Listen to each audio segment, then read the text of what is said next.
warahmatullahi wabarakatuh. Waalaikumsalam warahmatullahi wabarakatuh.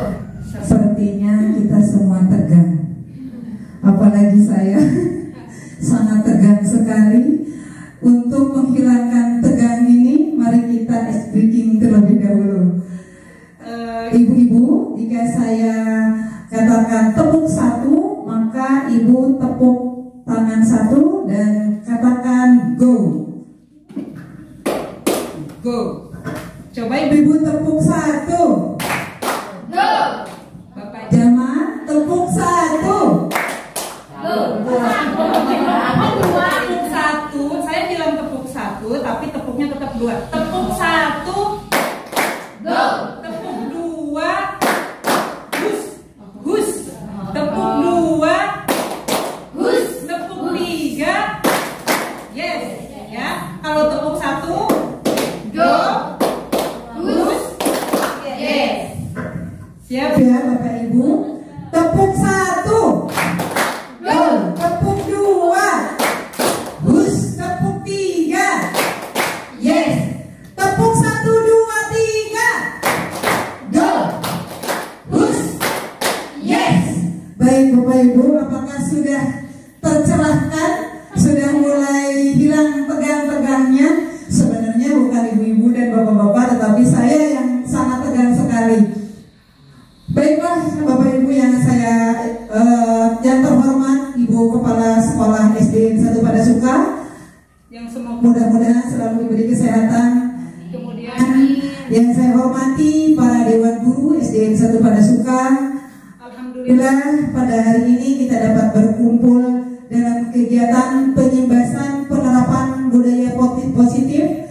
Saya selaku CGP Angkatan 6 yang akan menyimbaskan budaya positif. Baik, mohon dibantu operator. Saya adalah Ida Solera SPD, calon guru guru. penggerak Angkatan 6 dari SDN 1 Padasuka. Lanjut operator. Baiklah, budaya positif itu apa saja sih? Ada 5 poin yang akan saya sampaikan. Yang pertama itu disiplin positif dan nilai-nilai kebajikan universal. Yang kedua, teori motivasi, hukum dan penghargaan serta restitusi. Yang ketiga, keyakinan kelas. Keempat, kebutuhan dasar manusia. Kelima, 5 posisi kontrol. Dan yang terakhir adalah segitiga restitusi. Baiklah, kita akan bahas satu persatu Bapak Ibu. Yang pertama yaitu disiplin positif. Apa saja yang terkait dengan disiplin positif dan nilai-nilai kebajikan universal, yaitu perubahan paradigma dan makna disiplin serta nilai-nilai kebajikan universal. Perubahan paradigma itu bagaimana seseorang bisa merubah dari paradigma stimulus respon kepada pendekatan teori kontrol. Menurut Stephen bahwa mengatakan bila kita ingin membuat kemajuan perlahan, sedikit demi sedikit ubahlah sikap atau perilaku Anda. Namun bila kita ingin memperbaiki cara-cara utama kita, maka kita perlu mengubah kerangka acuan kita. Ubahlah bagaimana Anda melihat dunia, bagaimana berpikir tentang manusia. Ubahlah paradigma Anda, skema pemahaman dan penjelasan aspek-aspek tertentu tentang realitas atau kenyataan. Di sini ada contohnya Bapak Ibu. Kita biasanya terbiasa dengan stimulus respon. Perbandingan antara stimulus respon dengan teori kontrol. Kalau stimulus respon itu realita kebutuhan kita sama.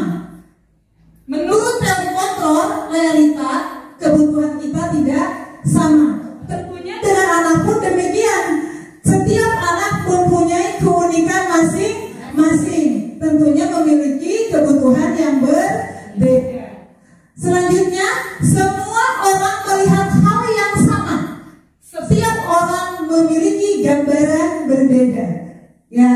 Kemudian kita mencoba mengubah orang ajar berpandangan sama dengan kita. Kadang-kadang kita memaksakan orang harus sama pendapatnya dengan kita. Akan tetapi kita perlu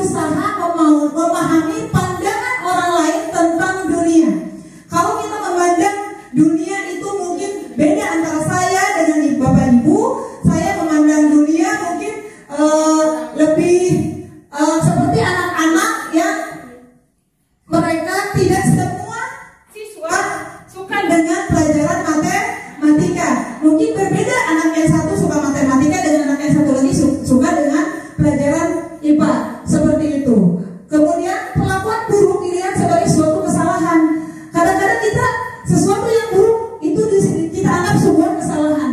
Akan tetapi seharusnya semua perilaku memiliki tujuan. Mereka melakukan buruk itu tentunya ada penyebab, ada sebab dan akibatnya.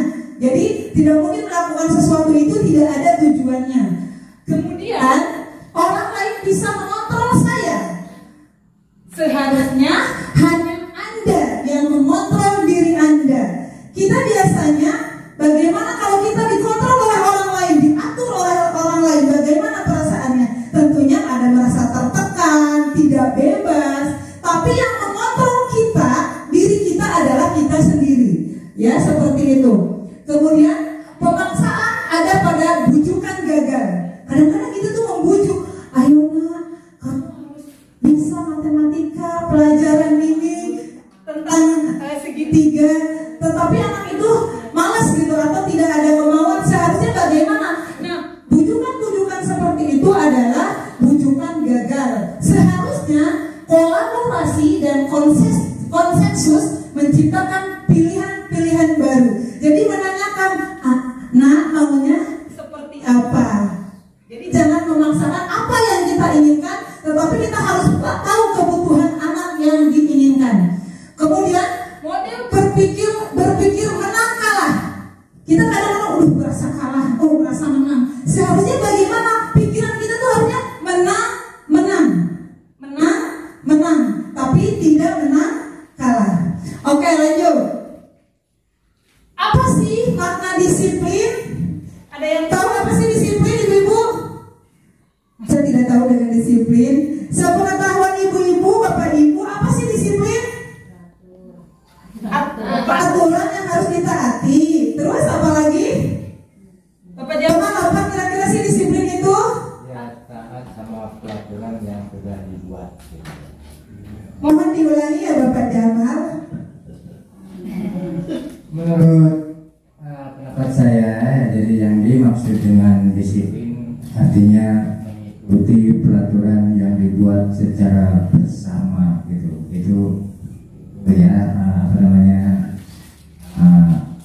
saya atau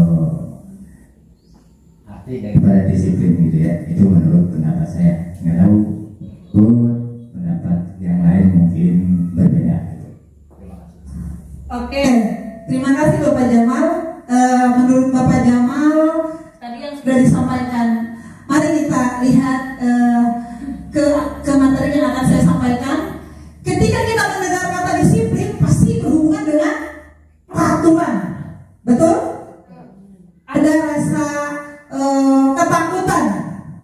Bisi bicara kanan ibu kepala sekolah, bisi di paido, ada rasa-rasa itu ya. Kemudian ketika mendengar kata disiplin, apa yang terbayang di benak ibu-ibu? Tadi sudah disampaikan oleh Bapak Jamal. Apa yang terlintas di pikiran kita?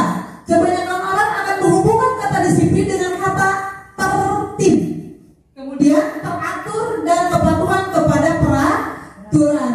Kata disiplin sering dihubungkan dengan hukuman, betul tidak? Biasanya kalau anak-anak kesiangan, kita ya udah keliling, itu namanya apa tuh? Hukuman. Yang ibu ketahui, boleh tidak menghukum anak? Tidak boleh. Seharusnya dibujuk. Bagaimana Bu? Bujuk aja, ayo masuk deh. Kalau misalkan masuk wah, ya masih lari-lari. Ibu juga masuk, udah waktunya masuk sekolah. Oke, tepuk tangan buat Ibu Iyo ya, Ibu lupa Ibu Siti Rohman. Mohon maaf Ibu Siti Rohman. Luar biasa ya, dibujuk katanya, bujukan gitu ya. Justru kalau kita memberikan hukuman, salah satu alternatif terakhir dan bisa perlu tidak digunakan sama sekali menggunakan hukuman itu ya. Lanjut Pak Ayu. Menurut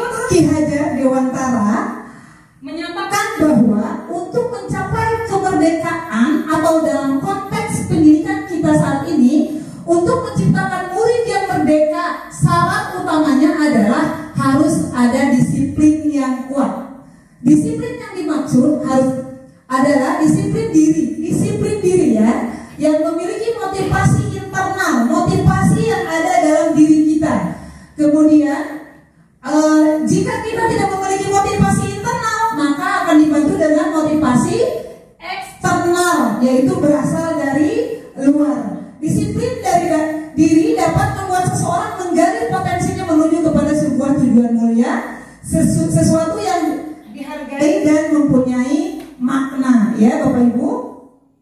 Itu menurut Ki Hajar Dewantara. Selanjutnya, nilai-nilai kebajikan apa sih yang Ibu Bapak ketahui? Nilai-nilai kebajikan apa saja?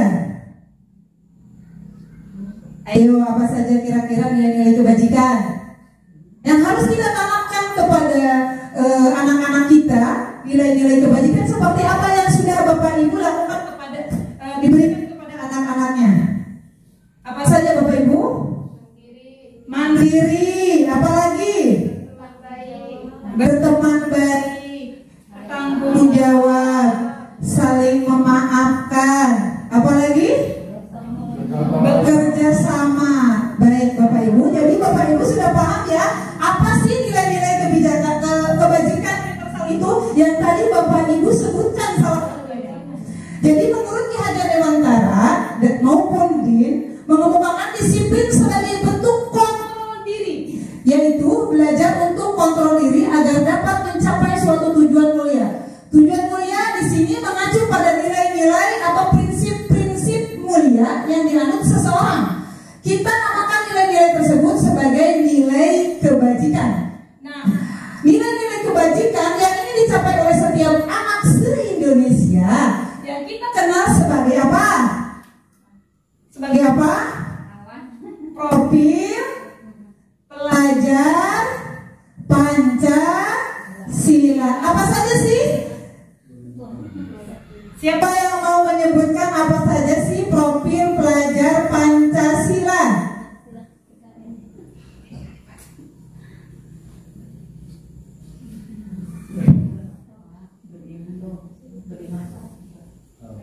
Adapun profil pelajar Pancasila salah satunya beriman, bertakwa kepada Tuhan Yang Maha Esa, berakhlak mulia, mandiri, bernalar kritis, dan yang terakhir kreatif. Baiklah, kita sebagai guru harus tahu apa sih yang disebut profil pelajar Pancasila. Ada berapa? Ada berapa? Betul, Bapak jawab ada 6. Yang pertama adalah beriman, bertakwa kepada Tuhan Yang Maha Esa, dan berakhlakul karimah atau berakhlak mulia. Baik, apakah Ibu sudah menerapkannya kepada murid-muridnya? Sudah ya. Kemudian mandiri, kemandirian. Kemudian bernalar kritis, berkebinekaan global, gotong royong, dan kreatif. Saya akan menampilkan profil belajar Pancasila yang saya sudah terapkan di kelas 6 SDN 1 Padasuka. Silakan diperlihatkan Bapak Operator. Inilah salah satu contoh penerapan profil pelajar Pancasila di kelas 6 SDN 1 Padasuka, Bapak Ibu. Yang saya lakukan dengan anak-anak berkolaborasi bagaimana caranya menerapkan profil pelajar Pancasila. Yang pertama kami lakukan, kami musyawarahkan kira-kira apa yang akan kita pelajari. Nah, ada satu ide dari anak-anak, Ibu, bagaimana kalau kita menanam? Apa yang akan kita tanam, Nak? Mereka meminta, Bu, bagaimana kalau menanam yang tanaman yang tidak terlalu lama? Maka disepakati antara saya dengan murid-murid untuk menanam terong, Bapak Ibu. Langkah pertama adalah anak-anak sedang membersihkan lahan untuk menanam terong tersebut, ya. Dibantu oleh penjaga, ya, saya dengan penjaga untuk membersihkan lahan tersebut. Itu cukup lama waktunya, sekitar 1 minggu sampai lahan itu bisa ditanami oleh tanaman terong. Kemudian membuat bibit, Bapak Ibu. Setelah membuat bibit, bibit, anak juga menanamnya di lahan yang sudah disediakan. Selanjutnya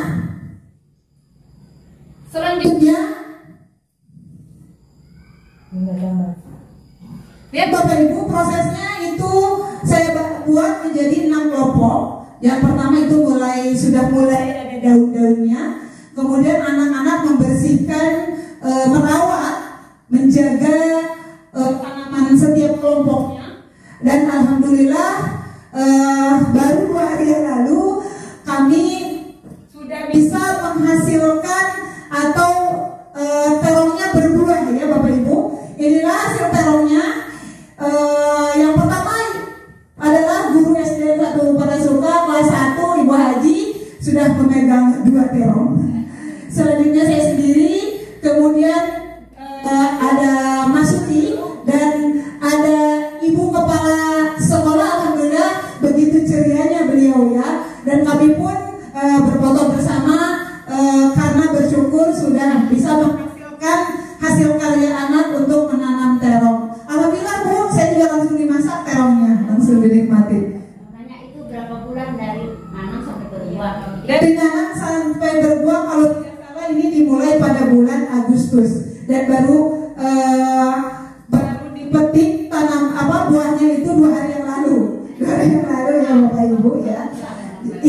Iya, sekitar 4 bulan. Iya. 3 bulan. 100 hari lah. Ya karena prosesnya kan dari membersihkan lahan, tidak langsung ditanam ya Bapak Ibu. Itu ya contoh profil Pancasila, pelajar Pancasila yang bisa diterapkan di sekolah. Dan memang Bapak Ibu untuk kurikulum merdeka itu harus menghasilkan produk. Baik kalau tanaman mungkin buahnya bisa dijual oleh anak-anak sehingga anak menjadi wirausaha, atau bisa menghasilkan produk kerajinan ya, seperti membuat, kalau saya Bapak Ibu menggunakan bahan-bahan bekas untuk merias ruangan. Bisa saya menggunakan kerudung untuk dijadikan tirai di jendela sehingga ruangan itu bisa menjadi cantik. Boleh Bapak Ibu tiru ya. Lanjut. Selanjutnya teori motivasi, hubungan, penghargaan dan restitusi. 3 motivasi perilaku manusia dan hukuman, konsekuensi dan restitusi dihukum oleh penghargaan. Baik Bapak Ibu, saya akan membahas tentang 3 motivasi perilaku manusia. Yang pertama, yang motivasi perilaku manusia itu dipengaruhi untuk menghindari ketidaknyamanan atau hukuman. Ini adalah tingkat rendah dari motivasi perilaku manusia. Ya, biasanya orang yang motivasi perilakunya untuk menghindari hukuman atau ketidaknyamanan akan bertanya, apa yang akan terjadi apabila saya tidak melakukannya? Sebenarnya mereka sedang menghindari permasalahan yang mungkin muncul dan berpengaruh pada mereka secara fisik, psikologis maupun tidak terpenuhinya kebutuhan mereka. Bila mereka tidak melakukan tindakan tersebut, motivasi ini bersifat eksternal ya Bapak Ibu. Kemudian untuk mendapatkan imbalan atau penghargaan dari orang lain, itu juga ada salah satu motivasi manusia ya. Satu tingkat di atas motivasi yang pertama. Di sini orang berperilaku untuk mendapatkan imbalan atau penghargaan dari orang lain.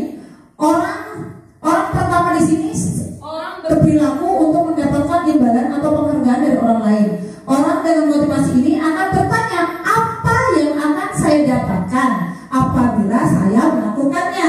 Kemudian mereka melakukan sebuah tindakan untuk mendapat pujian dari orang lain yang menurut mereka penting melakukan sebuah tindakan untuk mendapatkan pujian dari orang lain yang menurut mereka penting dan mereka letakkan dalam dunia berkualitas mereka. Mereka juga melakukan sesuatu untuk mendapatkan hadiah, pengakuan atau imbalan. Jadi motivasi ini, imbalan dan penghargaan itu berharap sesuatu didapatkannya itu adalah imbalan dan penghargaan. Baik Bapak Ibu, motivasi yang ketiga adalah untuk menjadi orang yang mereka inginkan dan menghargai diri sendiri dengan nilai-nilai mereka percaya.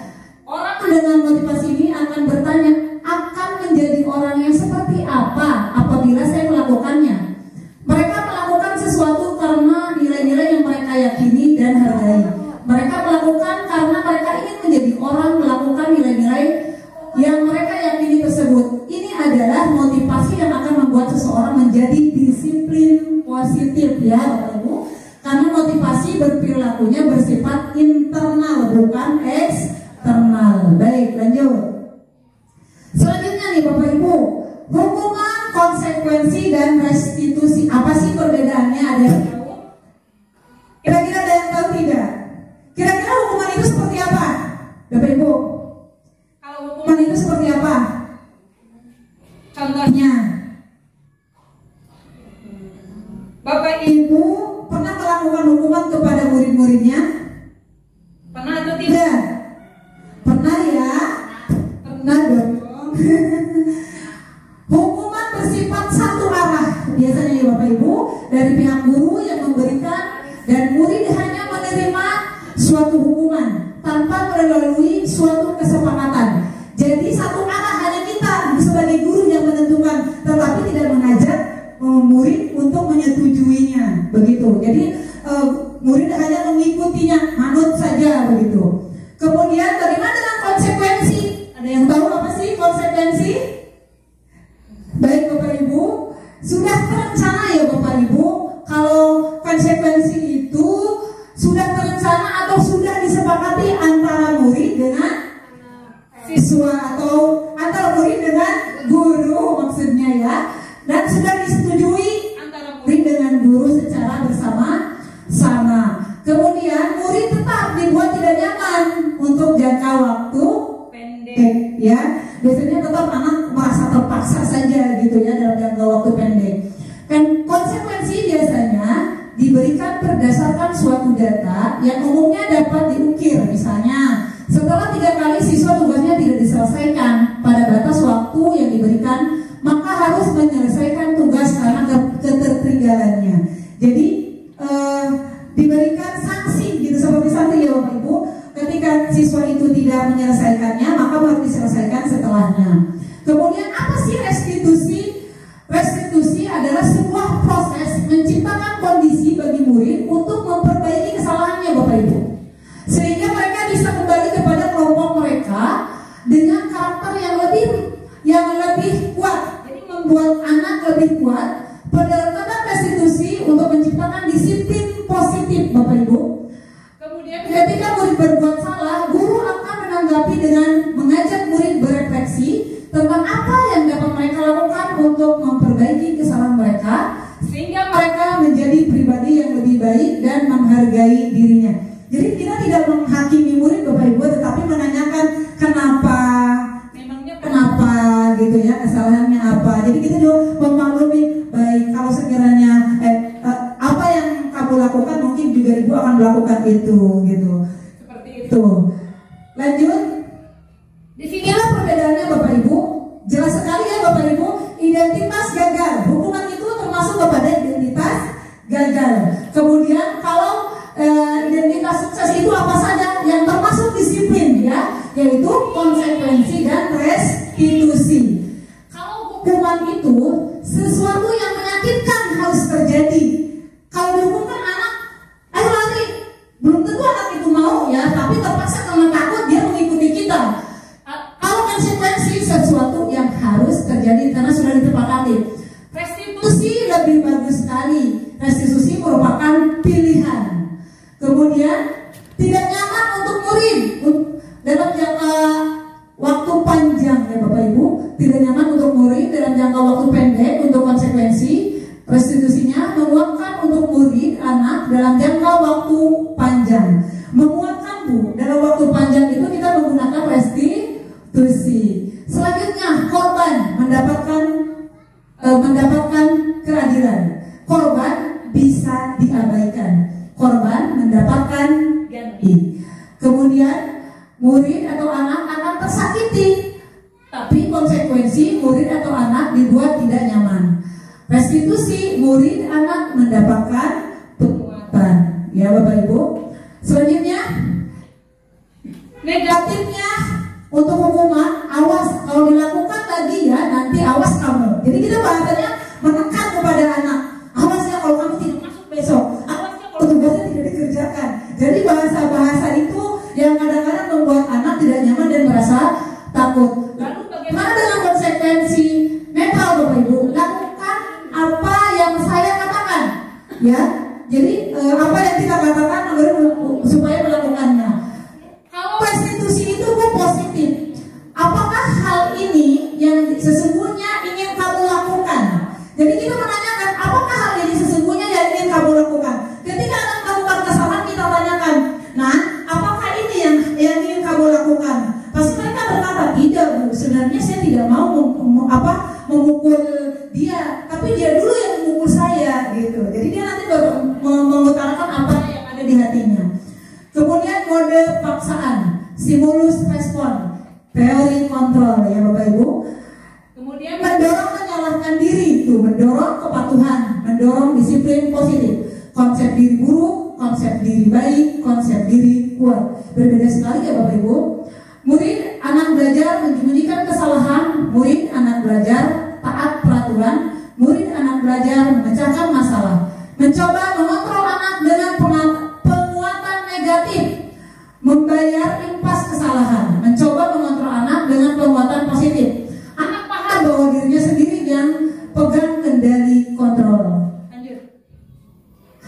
Baik Bapak Ibu. Ibu, kita sudah terbiasa kadang-kadang dengan melakukan penghargaan kepada anak. Ayo anak-anak, siapa yang mengerjakan duluan, nanti ibu kasih permen gitu. Apakah ada yang sudah melakukan itu? Ada ya, Bu ya. Oke. Pernah Melakukan itu. Padahal Bapak Ibu, menurut kau secara deal, tindakan belajar ini sendiri adalah penghargaan sesungguhnya. Kita tidak Harus memberikan permen. Maka siswa yang satunya lagi bisa aja menangis ingin permen, ya. Jadi membuat tidak nyaman kepada yang lainnya seperti itu. Kemudian kos selanjutnya juga menghubungkan beberapa pernyataan dari hasil pengamatannya selama ini tentang tindakan memberi penghargaan yang nilainya sama dengan menghukum. Jadi memberikan penghargaan nilainya sama dengan menghukum Bapak Ibu, ya. Kadang-kadang kita salah tafsir, ya. serasa Penghargaan itu adalah solusi untuk membuat motivasi intrinsik anak keluar gitu. Padahal itu adalah hampir sama dengan hukuman.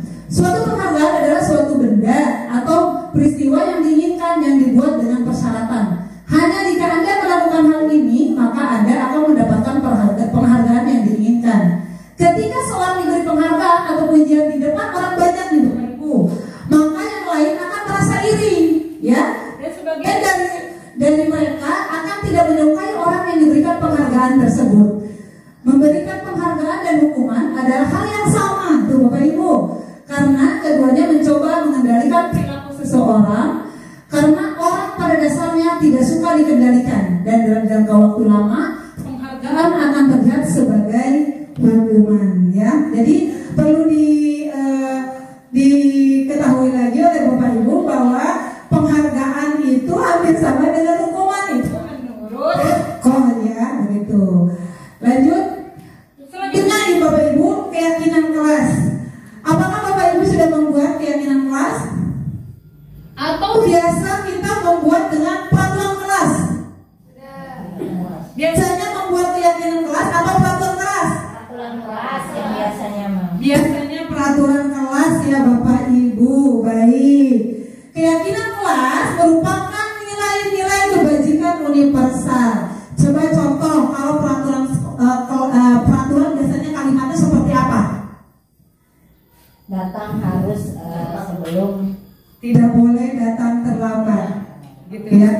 Ada kata-kata yang menegaskan, diharuskan seperti itu ya. Kemudian biasanya kalau peraturan tentunya ada sanksi ya, biasanya ya ada hukuman. Jadi peraturan biasanya dibarengi dengan itu.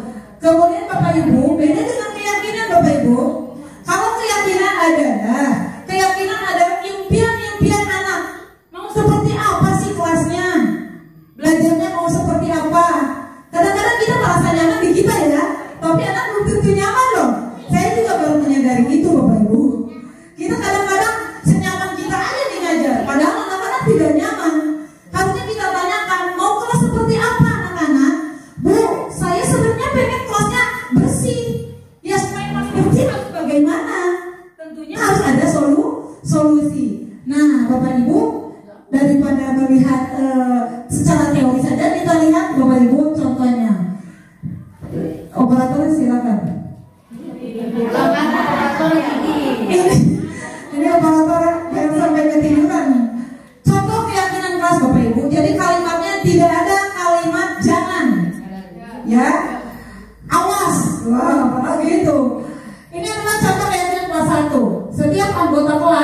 belajar. Berarti Itu sudah disepakati oleh anak-anak. Jadi anak-anak menuliskan dulu, mengutarakan kepada gurunya apa sih impian kelasnya. Bu, kami supaya semangat belajar, ruangan kelasnya ingin dirias. Oke, bagaimana solusinya? Cari solusinya bersama-sama dengan anak, ya. Jadi kalau kita bersama-sama dengan anak, mencari berkolaborasi dengan anak, tentunya akan ada solusi yang lebih ringan, ya Bapak Ibu. Karena keinginan bersama-sama. Kalau kita mempunyai keinginan bersama-sama, keinginan sendiri, tentunya motivasi nutrisinya akan keluar. Jadi berapapun kita akan mengeluarkan berapapun, tentunya hanya ikhlas saja. Yang penting bisa terrealisasi seperti itu. Kemudian ini juga ada keyakinan kelas 5 ya. contoh Iya Bapak Ibu, selalu bersikap positif, senantiasa menjadi diri terbaik, percaya dan menghormati orang lain serta barang miliknya, berkomitmen terhadap setiap tugas, senantiasa membantu. Baik Bapak Ibu, saya akan mencontohkan keyakinan kelas yang sudah saya lakukan di kelas 6. Inilah yang saya lakukan Bapak Ibu. Silakan Bapak Ibu nanti dilakukan di kelasnya masing-masing. Langkah pertamanya Bapak Ibu menanyakan dulu apa sih impian kelas kalian. Selanjutnya Bapak Ibu memberikan kesempatan kepada siswa untuk menulis. Kalau anak-anak TK boleh menyebutkan ya, disebutkan saja seperti apa keinginannya, ya. Kalau anak-anak SD tentunya bisa ditulis keinginan atau impian kelasnya seperti apa. Supaya terlihat menarik Bapak Ibu, kasih kertas yang ada tempelannya. Kemudian ditempelkan ya Bapak Ibu ke papan tulis seperti ini Bapak Ibu. Ini pertama yang saya lakukan, menanyakan impian kelas seperti apa yang murid inginkan. Kemudian membagikan kertas memo stick yang bisa ditempel di papan tulis siswa untuk menuliskan impian kelasnya. Selanjutnya diberi kesempatan kepada siswa untuk menulis impian kelasnya di kertas memo stick tersebut. Setelah siswa menulis impiannya, siswa menempelkannya, semua siswa menempelkannya di papan tulis. Ya, itu ini kelas 6 sedang salah satu contohnya menempelkan impian di papan tulis. Selanjutnya saya membantu siswa, guru dan siswa membuat kesepakatan menentukan keyakinan yang sudah sesuai dengan impian-impian kelas yang sudah dituangkan oleh anak-anak, oleh murid ya Bapak Ibu. Setelah itu menuliskan keyakinan kelas yang sudah disepakati, kemudian ditempel di karton. Maksudnya untuk apa Bapak Ibu? Untuk supaya anak-anak tidak lupa, kita tempel di karton, dipercantik, diperindah, selanjutnya ditempelkan di kelas, di dinding kelas. Lanjut seperti ini Bapak Ibu. Ini hasilnya ya Bapak Ibu. Keyakinan kelas 6 itu kami menyepakati bahwa saling menghargai dan menghormati. Kemudian selalu semangat dalam belajar, selalu menjaga kebersihan, saling membantu dan bekerja sama, membudayakan membaca, membudayakan 5S, karena kebetulan SDN 1 Padasukan ini adalah sekolah ramah anak ya Bapak Ibu. Lanjut. Selanjutnya Bapak Ibu, kebutuhan dasar manusia. Kita sebagai manusia mempunyai berapa kebutuhan? Banyak ya. Apa sih kebutuhannya? Apa saja Bapak Ibu? Sandang, pangan, papan. Apalagi ya? Banyak ya Bapak Ibu. Baik Bapak Ibu, inilah kebutuhan manusia, bertahan hidup. Kalau tidak makan, kita tidak bisa hidup ya Bapak Ibu. Kemudian butuh penguasaan. Selanjutnya butuh kasih sayang. Tidak mau ya hidup sendiri ya? Mau kan hidup sendiri? Yang belum menikah saja ingin cepat menikah ya? Perawatnya di sini masih banyak perawat. Kemudian kesenangan dan kebebasan. Baik Bapak Ibu, kita lihat apa sih kebutuhan dasar manusia, poin-poinnya. Ini Bapak Ibu, nomor 1 pertama kita kebutuhan bertahan hidup. Kebutuhan yang bersifat filosofis untuk bertahan hidup, misalnya kesehatan, rumah, dan makan.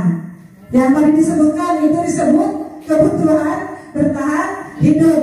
Mau beas, mana bisa masak, tentunya kita tidak bisa makan gitu ya Bapak Ibu. Selanjutnya kebutuhan untuk disayangi. Tuh, meliputi apa saja sih? Kebutuhan akan hubungan dan koneksi sosial, kebutuhan untuk memberi dan menerima kasih sayang, dan kebutuhan untuk merasa menjadi bagian dari sesuatu kelompok. Nih Bapak Ibu perlu dipahami. Jadi kita harus saling menyayangi, bukan saja antara suami istri, melainkan harus antara pimpinan dengan dewan guru, atau kita sebagai guru dengan siswa. Kalau kita gunakan dengan rasa sayang, tulus, tentunya akan menghasilkan siswa-siswa yang bahagia ya. Selanjutnya, penguasaan kebutuhan adalah penguasaan pengakuan atas kemampuannya. Kebutuhan ini berhubungan dengan kekuatan untuk mencapai sesuatu menjadi kompetensi, menjadi terampil, diakui atas prestasi dan keterampilan kita, didengarkan dan memiliki rasa harga diri. Nah, Bapak Ibu, jadi yang berhubungan dengan mencapai sesuatu menjadi kompetensi, menjadi terampil, diakui Bapak Ibu ya. Kemudian ya Bapak Ibu, potensi yang kita miliki tentunya ingin diakui. Contohnya ketika kita bisa melukis, bagaimana caranya bisa mengembangkan bakat atau potensi kita. Atau murid, ketika murid bisa melukis atau bisa berpidato, kita beri kesempatan kepada murid untuk mengembangkan minat dan bakatnya. Selanjutnya Bapak Ibu, kebebasan atau kebutuhan akan pilihan. Kebutuhan akan kemandirian otonomi, memiliki pilihan dan mampu mengendalikan arah hidup seseorang. Bebas, ada kebebasan, jadi tidak ada tekanan Bapak Ibu. Jadi anak ingin melakukan pembelajaran dengan kegiatan yang berbeda, tentunya kita harus mengetahui apa sih kebutuhan anak, apa yang dibutuhkan oleh anak melakukan kegiatan pembelajaran agar tujuan pembelajaran yang kita sampaikan dapat tercapai Bapak Ibu. Selanjutnya, kesenangan atau kebutuhan merasa senang. Kebutuhan orang mencari kesenangan, bermain dan tertawa. Coba dibayangkan Bapak Ibu, kalau siswa-siswi kita belajar dalam keadaan tertekan, sedih karena sudah dimarahi oleh kita karena melakukan kesalahan, apakah anak itu akan semangat belajarnya? Tentu tidak. Nah, itu yang dibutuhkan oleh anak Bapak Ibu, kesenangan, merasa senang. Kalau anak merasa senang, berarti anak juga bisa melakukan belajar dengan cara maksimal ya Bapak Ibu. Lanjut. Nah Bapak Ibu, 5 posisi kontrol melalui 5 posisi kontrol yang dimiliki yang biasanya kita lakukan, atau ada salah satu dari 5 posisi kontrol tersebut. Melalui serangkaian riset dan berdasarkan pada teori kontrol Dr. William, 5 posisi kontrol yang diterapkan seorang guru atau orang tua atau atasan dalam melakukan kontrol. Yang pertama adalah penghukuman. Penghukum Bapak Ibu. Silakan disimak Bapak Ibu. Seorang penghukum bisa menggunakan hukum fisik maupun verbal.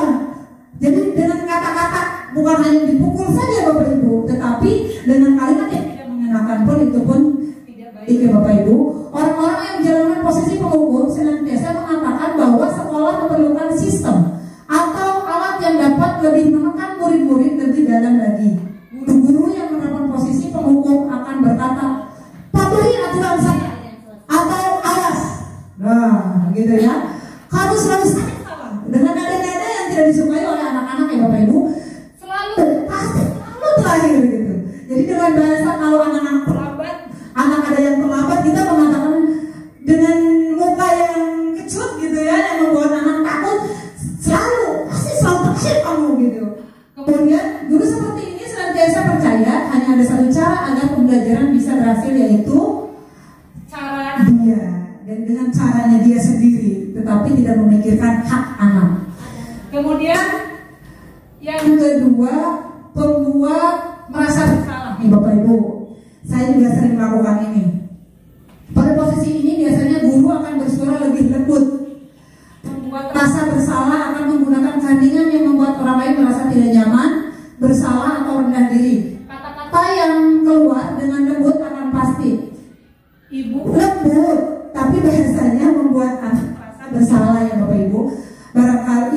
sangat kecewa sekali dengan kamu.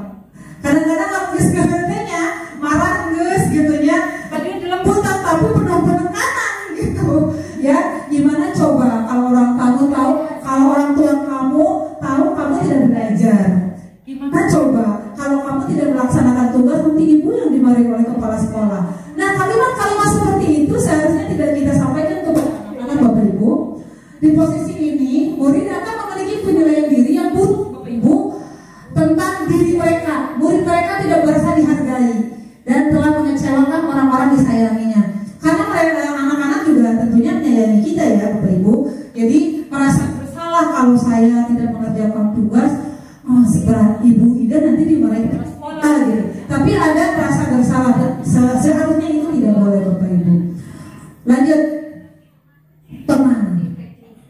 Jadi kita juga guru mungkin Bapak Ibu posisinya pernah menjadi teman kepada anak ya. Guru berposisi ini tidak akan menyakiti murid, namun akan tetap berupaya mengontrol murid melalui persuasi. Posisi teman pada guru bisa negatif atau positif. Positif di sini berupa hubungan baik yang terjalin antara guru dan murid. Guru di posisi teman menggunakan hubungan baik dan humor untuk mempengaruhi seseorang. Mereka akan berkata, ayo bantulah demi Bapak ya. Ada gitunya kan ke siswanya, ayo bantulah Bapak menempelkan ini gitu, contohnya seperti itu. Atau ya sudah kali ini tidak apa-apa, nanti Ibu bantu bereskan. Jadi membuat anak kadang merasa disayangi tapi ada negatif dan positifnya. Hal negatif dari posisi teman itu bila suatu saat guru tersebut tidak membantu. Nah, maka murid akan kecewa dan berkata, saya pikir Bapak atau Ibu teman saya. Ya mereka kecewa akhirnya, merasa kecewa dan tidak mau lagi berusaha ya Bapak Ibu. Kemudian hal lain yang mungkin timbul adalah murid hanya akan bertindak untuk guru tertentu dan tidak untuk guru lainnya. Murid akan tergantung pada guru tersebut karena merasa berteman atau dekat ya dengan Bu Nurul contohnya. Mungkin diajar dengan Bu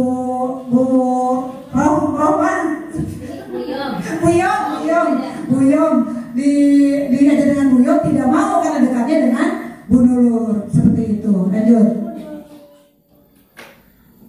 Kemudian pemantau Bapak Ibu. Orang guru ya kadang-kadang menjadi pemantau, mengawasi ya. Pada saat kita mengawasi, kita bertanggung jawab atas perilaku orang-orang yang kita awasi. Posisi pemantau berdasarkan pada peraturan-peraturan dan konsekuensi dengan menggunakan sanksi itu. Ada saja ya atau konsekuensi. Kita dapat memisahkan hubungan pribadi kita dengan murid sebagai seorang yang menjalankan posisi pemantau. Pertanyaan yang diajukan seorang pemantau biasanya peraturannya apa? Nah, kalau sebenarnya ada terlambat, nah peraturannya apa? Peraturan kelas kita apa? Tidak boleh terlambat Bu. Nah, seperti itu. Sanksi atau konsekuensinya apa? Kalau kamu terlambat, konsekuensinya apa? Nah, tidak boleh masuk kelas Bu. Nanti kan seperti itu. Seorang pemantau sangat mengandalkan penghitungan, catatan, data yang dapat digunakan sebagai bukti atas perilaku seseorang. Posisi ini akan menggunakan stiker, slip catatan, daftar cek. Posisi pemantau diri berawal dari teori stimulus respon yang menunjukkan tanggung jawab guru dan mengontrol murid ya. Lanjut, Pak Wahyu.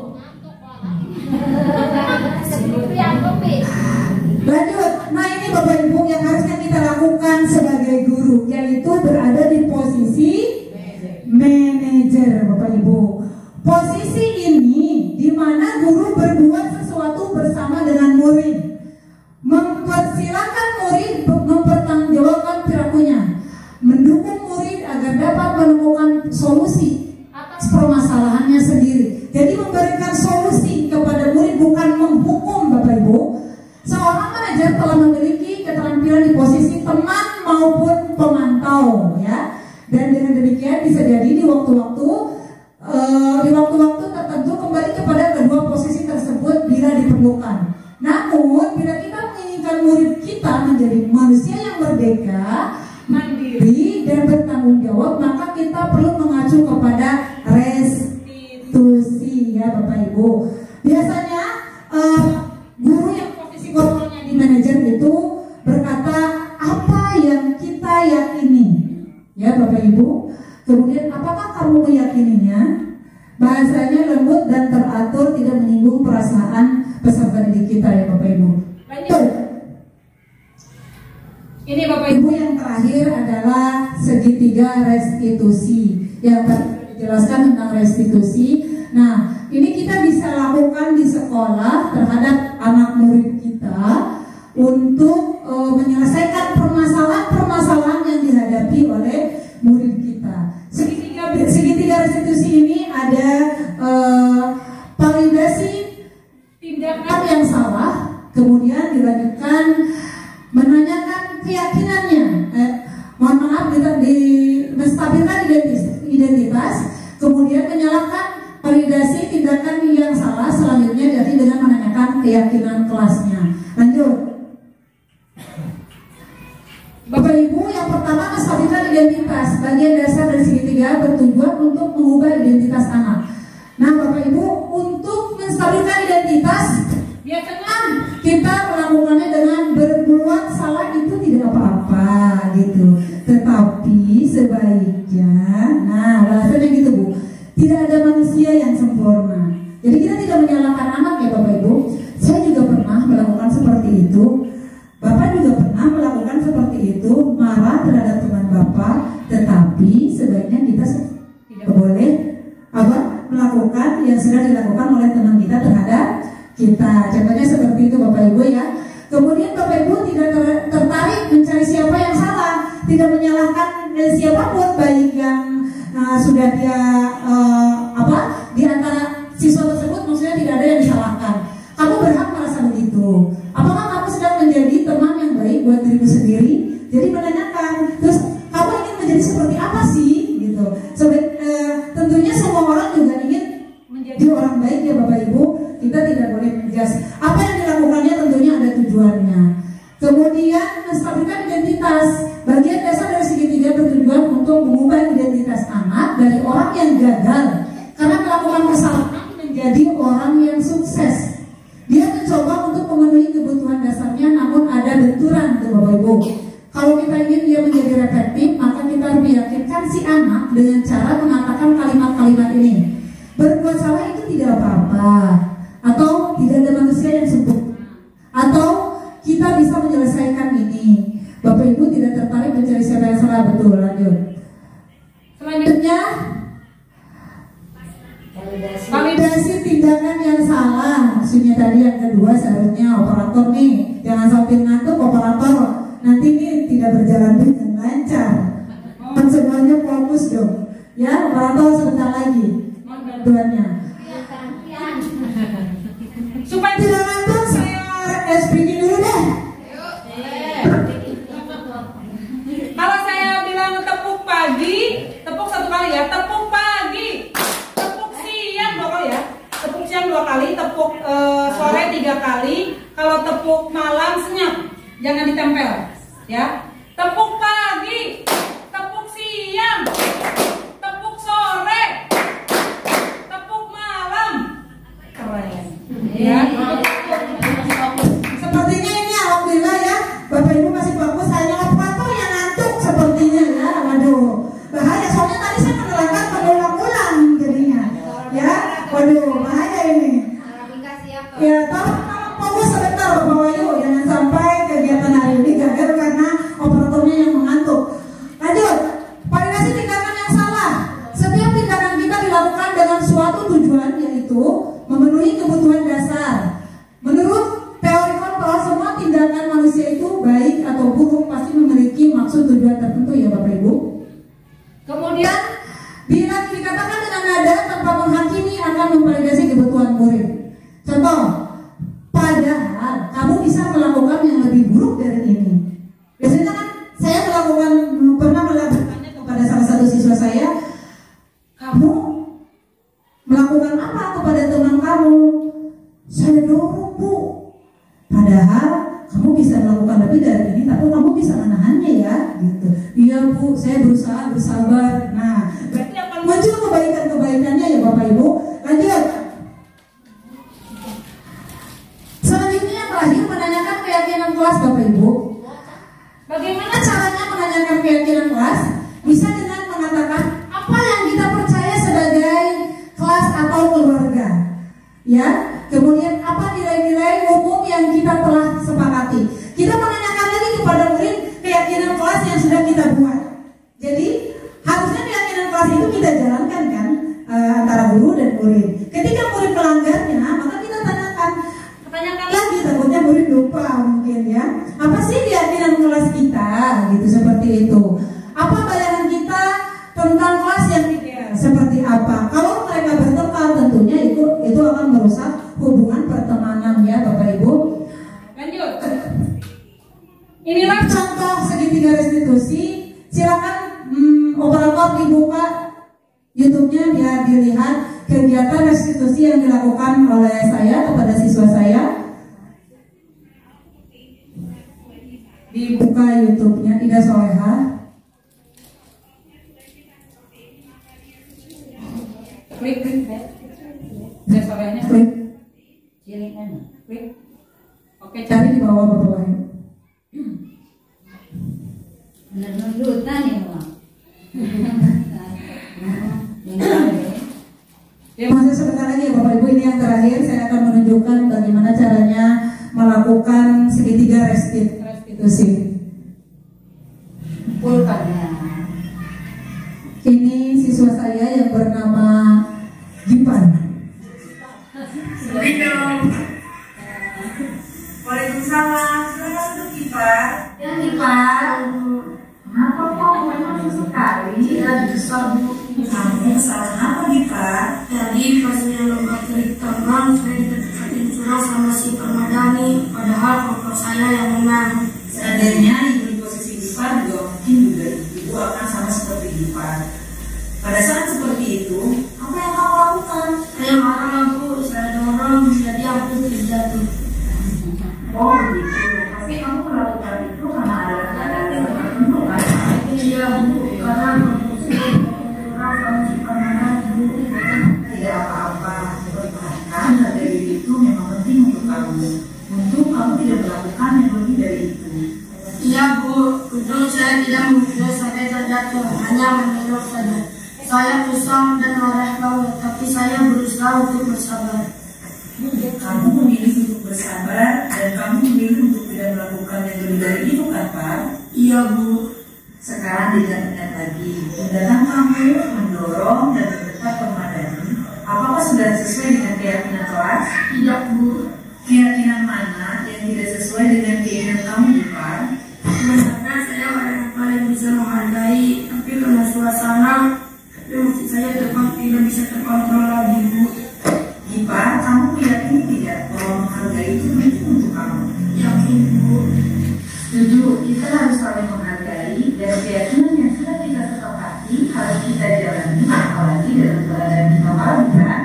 Saya bisa lebih bersabar dan proaktif Bu. Kamu bersedia atau tidak memperbaiki permasalahan ini Gipan? Bersedia Bu. Kalau kamu memperbaiki permasalahan ini, kamu akan menjadi seorang seperti apa? Saya akan menjadi orang yang bertanggung jawab Bu. Menurut kamu, bagaimana rasanya menjadi orang seperti itu? Saya bangga bisa menjadi orang yang bertanggung jawab. Baiklah, kalau begitu, mari kita pikirkan bagaimana jalan keluarnya masalah ini.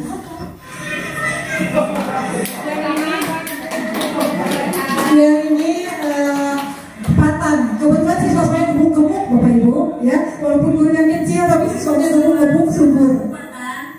Selamat pagi Batan. Batan murid ibu ada apa? Kenapa Batan?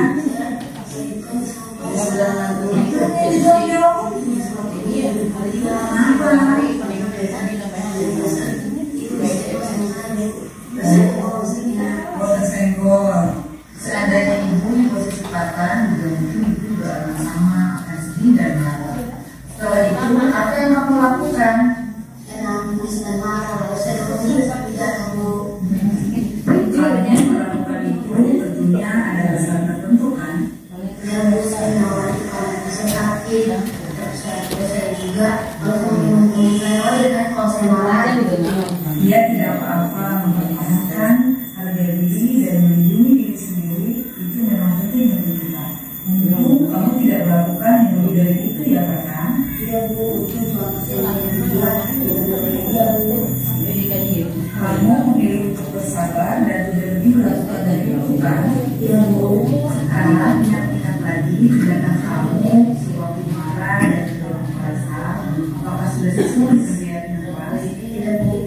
Keyakinan apa yang sesuai dengan keyakinan kelas sendiri? Kita saya marah-marah dia sebenarnya seorang baik, tapi ketika itu yang masih harus saya marah. Kamu meyakini tidak bahwa menyayangi teman itu penting? Jadi Bu, Betul, sesama teman harus saling menyayangi, tidak boleh saling menyakiti. Dan kita harus bisa menjalankan keyakinan kelas, apalagi dalam keadaan marah. ya Bu, saya berusaha supaya tidak bertindak dan mempunyai kesabaran. Maka, apakah kamu bersedia memperbaiki masalah ini? Iya Bu. Kalau kamu memperbaiki masalah ini, kamu akan menjadi seperti apa? Saya namanya orang yang pengajar yang mengajar Bu. Bagaimana rasanya menjadi orang seperti itu? Saya senang jadi orang yang mengajar dan penyayang Bu. Baiklah, mari kita pikirkan untuk memperbaiki masalah ini. Baik Bapak Ibu, video itu mengakhiri kegiatan kita hari ini. Itu mohon maaf Bapak Ibu, videonya amatir karena yang mengambilnya yang pertama itu oleh anak-anak. Jadi saya dibantu oleh anak-anak Bapak Ibu. Jadi itu tentunya bukan walaupun ilustrasi tetapi pengalaman yang mereka alami Bapak Ibu ketika mempunyai permasalahan dengan temannya ya Bapak Ibu. Baiklah Bapak Ibu yang tadi segitiga restitusi video, mohon maaf jika Bapak Ibu silakan Bapak Ibu jika ingin mengetahui kegiatan-kegiatan saya, melakukan tugas-tugas saya, memenuhi tugas-tugas saya sebagai calon guru penggerak, silakan lihat di channel Ida Soleha, di YouTube channel Ida Soleha. Saya biasanya mengunggah tugas-tugasnya di YouTube Bapak Ibu. Terima kasih Bapak Ibu, terima kasih atas kerjasamanya. Mohon maaf apabila ada kesalahan. Wassalamualaikum